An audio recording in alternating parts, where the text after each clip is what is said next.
प्रतिवर्षाप्रमाणे यंदाही अशोक चौक येथील श्री लक्ष्मी नरसिंह स्वामी मंदिरात अखेरच्या श्रावण शनिवार निमित्त भक्तांची अलोट गर्दी दिसून आली। गरीब व मध्यमवर्गीय भक्तांना दर श्रावण महिन्यात श्री क्षेत्र यादगिरी गुट्टा येथे जाणे शक्य होत नाही।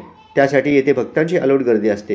येथील स्वामी मंदिरातही तिथल्याप्रमाणेच कुंकुमार्चना, अभिषेक, शाश्वत अभिषेक, महापूजा, श्री लक्ष्मी नरसिंह स्वामी कल्याणोत्सव, श्रावण महिन्यातील पूजाविधी मोठ्या श्रद्धेने पार पडतात। आज अखेरचा शनिवार निमित्त पहाटे श्रींची महापूजा होऊन भक्तांच्या दर्शनाला सुरुवात झाली। मंदिरातील सर्व पूजा व धार्मिक कार्याची पौरोहित्य लक्ष्मीनारायण इडप, भूमराज पेगड्याल, योगेश बोरा, अंबादास चिप्पा, धर्मया गड्डम, योगेश गाजरला यांनी मोठ्या श्रद्धेने केले। संध्याकाळी 5 वाजता श्री लक्ष्मी नरसिंह स्वामींची रथातून स्वाध्याय मिरवणूक निघणार आहे। या मिरवणुकीला सर्व भक्तांची उपस्थिती लावून सेवेची संधी द्यावी अशी विनंती मंदिर व्यवस्थापनातर्फे करण्यात आली। सदरील सर्व कार्यक्रम यशस्वी होण्यासाठी ट्रस्टी, उत्सव पदाधिकारी, कार्यकारिणी मंडळ व परिसरातील भक्तांनी परिश्रम घेतले। सालाप्रमाणे पूर्व भागातील अशोक चौकाच्या पेठेतील दक्षिणाचे कार्यक्रम तेवीस दिनांक 8